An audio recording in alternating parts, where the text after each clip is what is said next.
Quelles sont les plantes les plus vulnérables aux changements environnementaux? Résumé de mon doctorat, partie 3.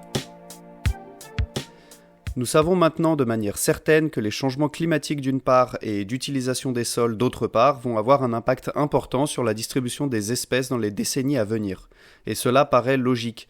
Si une plante s'est adaptée à certaines conditions environnementales, comme le climat ou le type d'habitat, et que ces conditions changent ou disparaissent, elle a moins de chances de survie sur le long terme. Mais comment mesurer la vulnérabilité des espèces aux changements futurs? Comment vont évoluer les distributions des espèces? Quelles sont les plus vulnérables et qu'ont-elles en commun? Existe-t-il des espèces qui, au contraire, vont bénéficier des changements environnementaux? En étudiant les changements attendus dans la distribution d'environ 1700 espèces de tout type, nous avons pu répondre à ces questions et les résultats sont pour le moins surprenants. Cet article est la troisième partie d'une série visant à expliquer et vulgariser ma thèse de doctorat que j'ai préparée au Conservatoire et Jardin botanique de la ville de Genève avec l'université de la même ville et que j'ai soutenue en juillet 2022. L'entièreté de ma thèse en anglais est disponible sur mon site internet gratuitement. La première partie traite de l'infrastructure écologique, le cadre conceptuel de mon doctorat si vous voulez, et est disponible aussi sur l'article de mon site internet. La seconde partie explique comment modéliser la distribution des espèces et est plutôt importante pour comprendre la méthodologie utilisée dans ce chapitre. Elle est aussi disponible sur mon site internet et je vous la mettrai en description. Pour ce troisième volet, je vais me baser sur un article publié et disponible que je vous mettrai en description et qui est aussi disponible sur mon site internet. Cet article est le cœur de mon travail doctoral, il est donc très dense et très complexe. Je vous présente ici un résumé vulgarisé sans entrer dans les détails méthodologiques qui n'ont pas vraiment d'importance. En revanche, et pour bien comprendre le contexte et la méthode derrière les modélisations de distribution des espèces, je vous conseille de lire ou d'écouter les 2 premières parties publiées sur le site. Vous pouvez aussi creuser certaines parties ou accéder aux sources dans l'article scientifique qui a été publié. Introduction. Modéliser la distribution des espèces dans les conditions présentes est déjà assez compliqué et requiert beaucoup de prudence et de compréhension de l'écologie des espèces d'intérêt. Mais quand il s'agit d'appliquer cette méthode à des conditions qui n'existent pas ou pas encore, comme c'est le cas avec le changement climatique, c'est en fait tout bonnement impossible. À moins d'utiliser une petite technique. En effet, nous en avons déjà longuement parlé dans la partie 2 du résumé de ma thèse, qui est disponible sur le site internet et en description, les modèles de distribution essaient de calculer la niche écologique réalisée des espèces en se basant sur des variables environnementales et des points d'observation géoréférencés. Sauf que dans notre cas, nous ne savons pas où se trouveront les espèces dans le futur et nous ne savons pas non plus quel sera exactement le climat de notre aire d'étude. Pour répondre à ces 2 problématiques majeures, il faut effectuer 2 ajustements. Premièrement, travailler avec des scénarios. Comme nous ne connaissons pas le climat futur, il faut viser large et utiliser plusieurs types de modélisation climatique et plusieurs scénarios. Nous avons déjà parlé de ces scénarios dans un article précédent. En effet, certains scénarios dits optimistes partent du principe que nous allons collectivement drastiquement réduire nos émissions à partir de il y a quelques années. Bon, c'est pas très réaliste, mais peu importe. L'idée est avant tout de voir les conséquences d'un scénario extrêmement optimiste où nous redoublons d'efforts pour rattraper notre retard, même si vous avez compris, je n'y crois pas du tout. Il existe aussi des scénarios dits pessimistes, dont nous empruntons la voie jusqu'à preuve du contraire, où la concentration en CO2 continue d'augmenter jusqu'à la fin du siècle. Le fait d'utiliser ces 2 scénarios extrêmes, entre guillemets, nous donne une idée de ce qu'il devrait se passer, c'est-à-dire quelque chose quelque part entre les 2. Deuxièmement, il faut étudier la niche écologique complète des espèces. La petite astuce est de déterminer où se trouvent aujourd'hui les régions qui ont un climat similaire à celui de notre zone d'étude, ici Genève et ses alentours, dans le futur. Généralement, sous nos latitudes, il faut regarder du côté du sud de la France, de l'Espagne ou de l'Italie, puisque le climat attendu à Genève en 2050 sera similaire à des villes de ces pays. Ensuite, il faut voir si les espèces qui poussent actuellement à Genève sont aussi capables de pousser dans ces régions plus chaudes. En effet, une plante que l'on trouverait de la France jusqu'au Danemark serait bien moins adaptée aux conditions futures plus chaudes qu'une plante que l'on trouverait entre l'Espagne et la Suisse, par exemple. Cela paraît logique, mais pour le prendre en compte, il faut étudier la distribution des espèces à une échelle bien plus grande. Dans ce cas, nous avons pris en compte tous les climats d'Europe. En résumé, nous avons collecté plus de 22 millions d'observations précises de plantes à l'échelle de toute l'Europe pour environ 1700 espèces présentes dans le Grand Genève, qui est le territoire transfrontalier entre la France et la Suisse, et nous avons modélisé leur distribution pour la situation présente, ainsi qu'en 2050 dans des scénarios optimistes de changement climatique et dans des scénarios pessimistes. Pour les distributions futures, nous avons aussi pris en compte les changements d'utilisation des sols qui ont été modélisés exprès pour cet exercice. Et je vous parlerai très prochainement de cette méthode et de son utilité. Au total, et pour chaque espèce, nous avons donc la distribution actuelle ainsi que les distributions futures dans 2 scénarios différents. Nous avons aussi accès à d'autres informations, comme par exemple le niveau de menace de chacune des espèces ainsi que leur origine. Par exemple, indigène, c'est-à-dire locale, ou exotique, ce qui signifie une espèce introduite. Il est donc possible, grâce à l'ensemble de ces informations, de mesurer précisément comment les distributions vont changer entre le présent et le futur en fonction des changements globaux, c'est-à-dire des changements climatiques et d'utilisation des sols, de voir la différence entre les scénarios les plus optimistes et les plus pessimistes, et de comparer ces résultats en fonction du statut de menace ou de l'origine des espèces.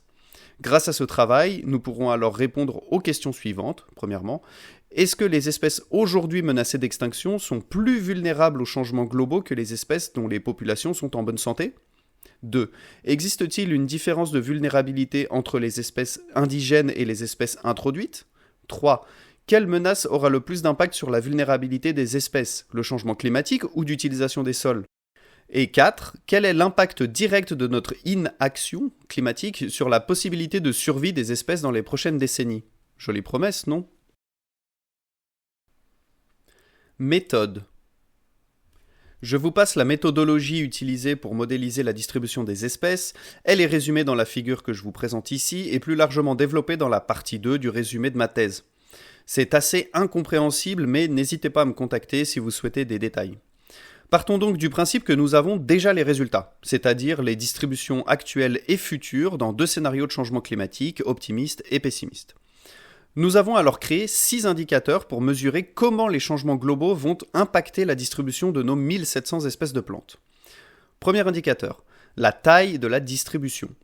Si la distribution future est plus grande que la distribution présente, alors l'espèce sort gagnante des changements globaux. Au contraire, si elle est plus petite, cela signifie qu'elle est en train de se raréfier ou de disparaître. 2. La qualité du milieu. Il n'y a pas que la taille qui compte, la qualité est tout aussi primordiale. Ainsi, une espèce peut avoir une distribution identique dans le futur, mais les changements de conditions environnementales font que la zone est moins propice à sa croissance. Par conséquent, la compétitivité de l'espèce va baisser et la plante peut se raréfier.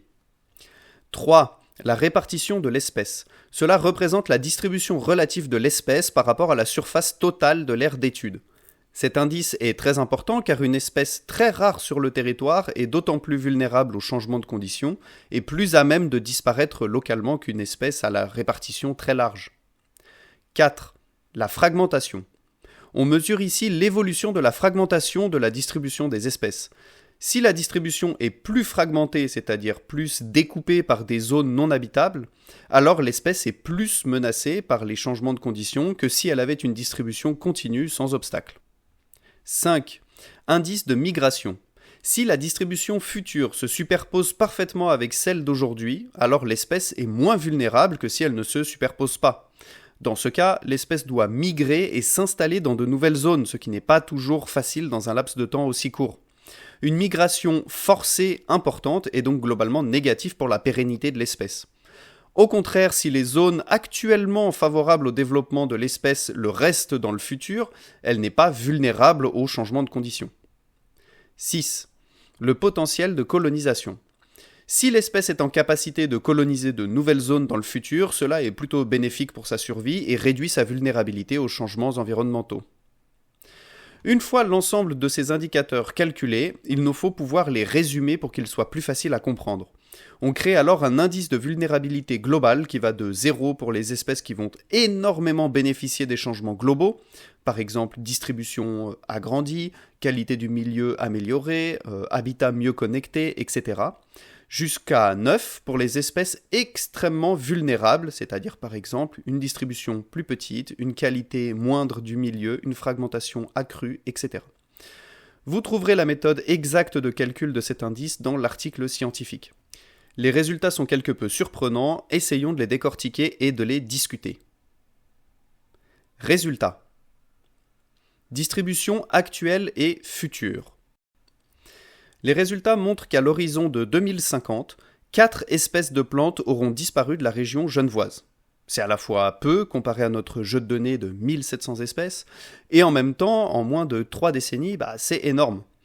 Nous avons aussi remarqué que certaines espèces devraient énormément profiter des changements de conditions, comme par exemple l'orchidée méditerranéenne Himantoglossum robertianum, ainsi que Gleditsia triacanthos.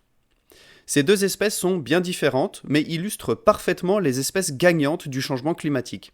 La première, l'orchidée, est une plante qui vient des climats chauds méditerranéens. Il est donc normal qu'avec la hausse des températures, elle ait davantage de zones habitables à Genève et aux alentours. Elle est d'ailleurs naturellement en train de coloniser la France en remontant vers le nord, maintenant que l'hiver n'est plus aussi rude qu'avant, s'il fallait une nouvelle preuve du réchauffement climatique. La seconde espèce est un arbre exotique, c'est-à-dire qu'il vient d'une autre région que la nôtre. Dans ce cas, il est natif du sud des États-Unis et du nord du Mexique, où le climat est plus chaud et plus sec que chez nous. Il est donc parfaitement normal qu'il y trouve son compte avec les changements de conditions. Les distributions futures seront différentes des distributions actuelles pour la majorité des plantes. Voici quelques résultats en vrac lorsque l'on regarde les valeurs moyennes de notre jeu de données. Pas ou peu de différence d'habitabilité entre le présent et le futur. Cela signifie que les zones habitables futures seront globalement de qualité similaire à celles habitables aujourd'hui. Alors que les espèces indigènes ont aujourd'hui une répartition plus grande dans le territoire, la tendance montre qu'un inversement est en cours. La répartition des plantes indigènes baisse dans le futur alors que c'est l'inverse qui est observé pour les exotiques qui gagnent donc du terrain. En lien avec le résultat précédent, l'aire de distribution des espèces locales va globalement baisser. L'intensité étant très variable en fonction des espèces, alors que celle des espèces exotiques va fortement augmenter d'environ 50 km² en moyenne pour les scénarios optimistes et d'environ 75 km² pour les scénarios pessimistes. Les espèces indigènes vont devoir migrer pour trouver des habitats favorables, surtout dans les scénarios pessimistes, alors que ce ne sera pas du tout le cas pour les espèces exotiques dont les milieux vont rester favorables à leur développement. Le potentiel de colonisation de nouvelles aires est très élevé pour les espèces exotiques alors qu'il est très faible pour les espèces locales. Et enfin, dernier résultat, alors que les espèces indigènes vont voir leur aire de distribution se fragmenter de plus en plus dans le futur, c'est tout l'inverse qui est observé pour les espèces exotiques. Vous l'aurez compris, les indices sont globalement négatifs, voire très négatifs pour les espèces locales indigènes, alors qu'ils sont globalement positifs, voire très positifs pour les espèces exotiques déjà présentes sur le territoire. Autre résultat intéressant, les tendances observées sont toujours accentuées dans les scénarios pessimistes de changement climatique. Une espèce en déclin faible dans les scénarios futurs optimistes sera en déclin fort dans les scénarios futurs pessimistes. Mais l'inverse fonctionne également. Une espèce qui bénéficie moyennement des changements globaux dans les scénarios optimistes sera beaucoup plus avantagée dans les scénarios pessimistes. On pourrait être tenté de penser que ces résultats ne sont pas si graves et que la disparition d'espèces locales sera quelque part contrebalancée par le développement des espèces exotiques. Malheureusement, c'est pas si simple et on décortique ce sujet un peu plus tard dans la discussion. Indice de vulnérabilité. Si l'on regarde la valeur de l'indice de vulnérabilité pour l'ensemble des plantes de notre jeu de données, les résultats confirment une tendance inquiétante mais malheureusement prévisible. En moyenne, les plantes sont plus vulnérables dans les scénarios pessimistes que dans les scénarios optimistes de changement climatique. Cela est très important, car cela signifie que notre capacité à réduire nos émissions de gaz à effet de serre a un impact direct sur la possibilité de survie de plantes à l'échelle locale. Un autre résultat intéressant de cette étude est en réalité un non-résultat. En fait, il n'y a aucune différence de vulnérabilité entre les espèces déjà menacées d'extinction et les espèces dont les populations sont en bonne santé. Ce résultat a plusieurs conséquences. Premièrement, les changements climatiques et d'utilisation des sols impacteront toutes les espèces, qu'elles soient déjà menacées ou en bonne santé, n'y changera absolument rien. Deuxièmement, les espèces aujourd'hui en danger d'extinction le sont pour d'autres raisons, puisque les changements globaux ne semblent pas nécessairement aggraver la situation. Et enfin, les statuts de menace de l'IUCN ne nous renseignent pas sur la vulnérabilité des espèces aux changements globaux, et c'est un peu embêtant. Là aussi, on développe un peu plus ces idées dans la discussion car il y a beaucoup à dire. En gros, les espèces indigènes sont vulnérables aux changements globaux alors que les espèces exotiques bénéficient de ces changements de conditions et cette tendance est statistiquement plus forte dans les scénarios pessimistes de changement climatique. Voici le résultat principal de cette étude. Pour vous donner une idée de l'ampleur de cette vulnérabilité, plus d'une espèce sur 5 est modérément vulnérable, ce qui fait environ 350 espèces, dans les scénarios optimistes, et cela monte à plus d'une espèce sur 3, 580 plantes, dans les scénarios pessimistes. Si on regarde maintenant les espèces extrêmement vulnérables, on a environ 5%, soit 80 espèces, pour les scénarios optimistes et 12% des espèces, environ 200 plantes, pour les scénarios pessimistes. Nul doute qu'une partie d'entre elles va localement disparaître dans les prochaines décennies. En revanche, nous l'avons vu, les changements de conditions n'ont pas que des effets négatifs et on compte aussi beaucoup d'espèces bénéficiaires. Un peu moins de 19% des plantes, ce qui représente environ 320 espèces, montrent des bénéfices modérés dans les scénarios optimistes et environ un quart des espèces, soit 440 espèces, dans les scénarios pessimistes de changement climatique. Pour les plantes qui vont fortement bénéficier de ces changements, elles représentent un peu moins de 4% des plantes étudiées dans les scénarios optimistes et moins de 7% dans les scénarios pessimistes.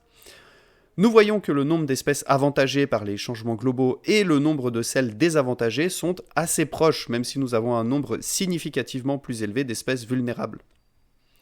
Si les chiffres exacts vous intéressent, je vous invite à lire l'article scientifique dont le lien est en description et sur l'article du site internet. Discussion. Bon, maintenant que je vous ai noyé sous une montagne de chiffres en bon scientifique que je suis, prenons un peu de recul et résumons les résultats de cette étude avant d'analyser les tendances dans leur globalité. Les effets des changements globaux varient. Certaines espèces y gagnent, majoritairement des espèces exotiques introduites, alors que d'autres, plus nombreuses, y perdent. Les espèces qui y perdent sont majoritairement des espèces locales qui représentent l'écrasante majorité des plantes dominantes de nos forêts, nos prairies et nos milieux humides par exemple. Aussi, les effets sont exacerbés dans les scénarios pessimistes de changement climatique que nous suivons actuellement, jusqu'à preuve du contraire, vous connaissez l'adage. Cela signifie que nos actions, et plus précisément notre inaction en fait, pour lutter contre le changement climatique, ont un réel impact sur la survie des plantes de nos régions. Avant de discuter un peu plus de ces résultats et de ce qu'ils signifient, il est toujours bon de rappeler qu'ils ont été obtenus à partir de modèles qui ne sont, par définition, jamais parfaits. On en parlait d'ailleurs déjà dans le chapitre précédent que je vous invite à lire ou à écouter. Pour vous donner un exemple, on ne peut littéralement pas prédire une catastrophe naturelle qui accélérerait le phénomène, ou pas, par exemple le Covid, ou bien l'arrivée au pouvoir d'un ou d'une climato-négationniste qui décide que finalement l'écologie et la protection de l'environnement, on s'en tape un peu quoi. Ici, on ne peut que regarder ce qui se passe aujourd'hui, l'extrapoler linéairement dans le futur afin d'avoir une idée de la moyenne de ce qu'il devrait se passer, quand bien même on sait que les changements se font plutôt par marche d'escalier. Par exemple, une énième sécheresse intense et toute une espèce disparaît d'une région d'un coup, par exemple. Aussi, il est toujours bon de rappeler qu'il est très difficile de prendre en compte la résilience des écosystèmes ou les interactions entre les espèces qui peuvent à la fois ralentir les effets des changements globaux, car les habitats modifient le climat localement, ou les accélérer drastiquement à cause des liens entre espèces d'une même chaîne trophique par exemple. Discutons de deux résultats importants de cette étude. Tout d'abord, nous avons vu que les espèces indigènes sont globalement vulnérables aux changements globaux alors que les espèces exotiques devraient plutôt en bénéficier. Je pense que vous avez compris. Lorsque l'on regarde les chiffres, on pourrait presque penser que finalement, comme on a grosso modo autant d'espèces vulnérables que d'espèces avantagées, alors tout va s'équilibrer et tout devrait s'arranger. Bon, déjà ce n'est pas le cas puisque dans notre jeu de données nous trouvons une majorité d'espèces vulnérables, mais admettons. Déjà, nous ne sommes pas sûrs que les espèces vulnérables et bénéficiaires se trouvent dans les mêmes habitats. Si les plantes qui disparaissent se trouvent majoritairement en prairie, mais que les espèces qui bénéficient des changements globaux se trouvent, eux, en forêt, ça ne fonctionne pas. Dans notre cas, c'est d'ailleurs ce que l'on observe. Les plantes les plus vulnérables vivent dans les prairies subalpines, celles qui vont bénéficier des changements globaux vivent en plaine. Ensuite, et nous avions déjà parlé de ça dans plusieurs articles, les espèces comme les écosystèmes ont des fonctions qui permettent un certain équilibre du milieu. On ne peut donc pas simplement remplacer une espèce par une autre si leurs fonctions ne sont pas identiques. Prenons un exemple très réel et terriblement résumé. Remplacer un ver de terre local qui recycle les nutriments par un ver plat introduit et prédateur a toutes les chances de bousculer les écosystèmes. C'est exactement ce qui est en train de se passer avec l'espèce exotique Obama nungara, qui est prédatrice des vers de terre de chez nous. Deux espèces qui paraissent très similaires, bon, en réalité elles sont plutôt éloignées génétiquement, mais c'est pour l'exemple. Deux espèces qui paraissent très similaires ne peuvent donc pas pour autant s'interchanger. Là où le problème est encore plus grand dans cette étude, c'est bien l'origine des espèces, petit clin d'œil à Darwin, puisque ce sont les exotiques qui seront avantagés dans le futur au détriment des indigènes.